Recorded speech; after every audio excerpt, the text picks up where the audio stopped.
नमस्कार। तो आज हम बात करने वाले हैं नई भारतीय नागरिक सुरक्षा संहिता 2023 यानी बीएनएसएस के बारे में। खास तौर पर हम इसके उन सेक्शंस को समझेंगे जो क्रिमिनल अपील्स की प्रक्रिया को कंट्रोल करते हैं, यानी सेक्शन 431 से 435 तक। देखिए, ये समझना बहुत ज़रूरी है कि जब कोई केस निचली अदालत से ऊपरी अदालत में अपील में जाता है तो कानून के हिसाब से असल में होता क्या है। तो चलिए इस पूरी प्रक्रिया को आसान भाषा में समझते हैं। तो आज के हमारे सफर का रोड मैप क्या है? हम अपील की बेसिक प्रक्रिया से शुरू करेंगे, फिर एक एक करके सेक्शन 431 से 435 तक की गहराइयों में उतरेंगे और आखिर में जो भी जरूरी बातें हैं उन्हें एक बार फिर से दोहराएंगे। तो ये जो अपील की पूरी प्रक्रिया है ना, ये बीएनएसएस के चैप्टर 31 में बताई गई है। आप इन सेक्शंस को एक तरह का रोड मैप समझ सकते हैं। ये पक्का करते हैं कि जब भी किसी फैसले को चैलेंज किया जाता है तो पूरी की पूरी प्रक्रिया एकदम निष्पक्ष हो और कानून के दायरे में हो। और ये बात हमारे जस्टिस सिस्टम में लोगों का भरोसा बनाए रखने के लिए बहुत ही ज्यादा जरूरी है। चलिए शुरू करते हैं सेक्शन 431 से। अब एक सिचुएशन सोचिए।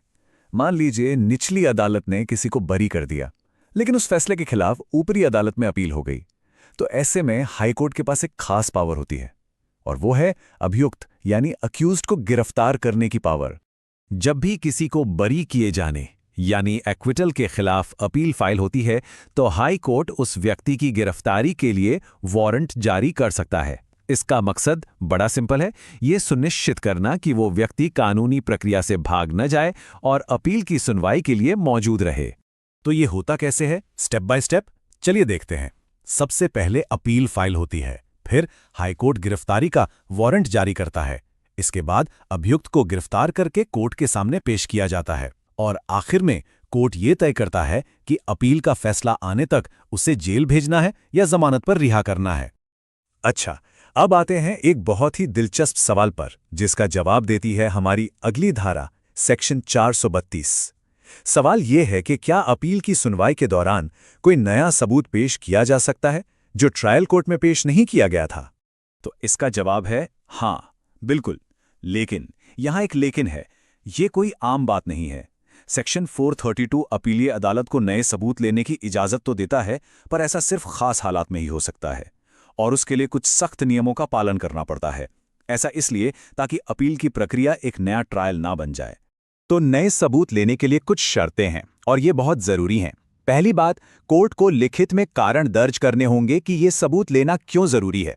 दूसरी बात, सबूत या तो अपीली अदालत खुद ले सकती है या फिर किसी निचली अदालत को लेने का निर्देश दे सकती है। और सबसे जरूरी बात, इस पूरी प्रक्रिया के दौरान अभियुक्त और उसके वकील को वहां मौजूद रहने का पूरा अधिकार है, ताकि किसी भी तरह की नाइंसाफी ना हो।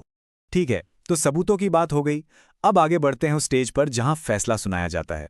सेक्शन 433 और 434 हमें यही बताते हैं कि फैसला कैसे दिया जाता है और उस फैसले की कानूनी हैसियत क्या होती है। सोचिए, हाईकोर्ट की एक बेंच में दो जज हैं और दोनों की राय अलग अलग है। अब क्या होगा? यहीं पर काम आता है सेक्शन 43।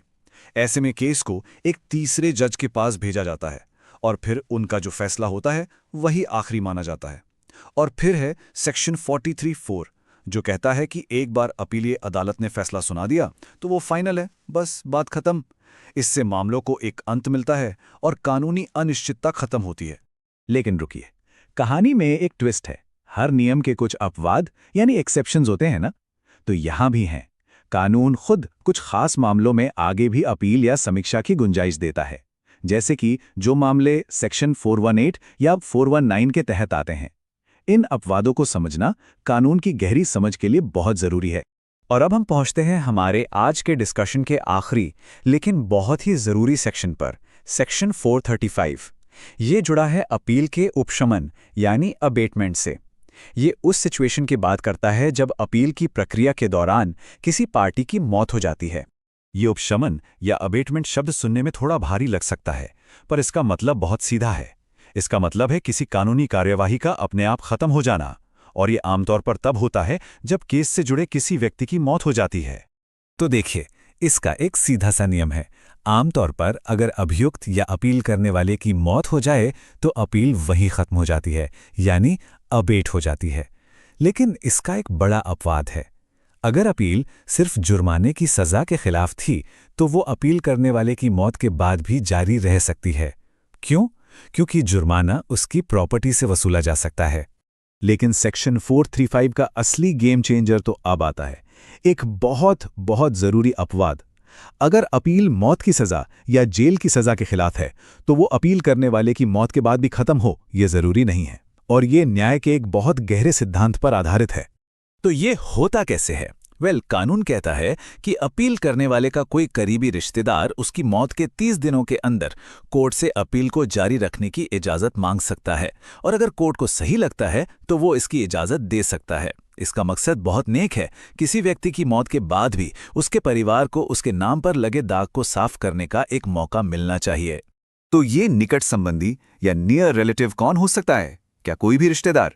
नहीं, कानून ने इसकी एक साफ लिस्ट दी है।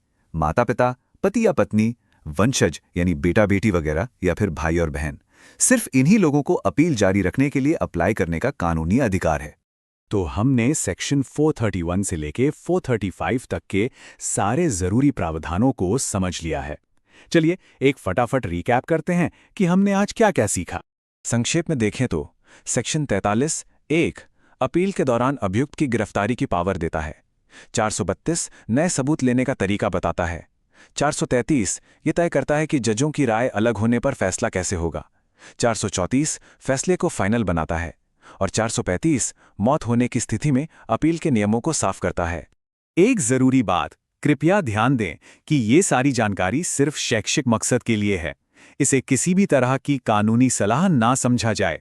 किसी भी कानूनी मामले में हमेशा एक क्वालिफाइड प्रोफेशनल से ही सलाह लें।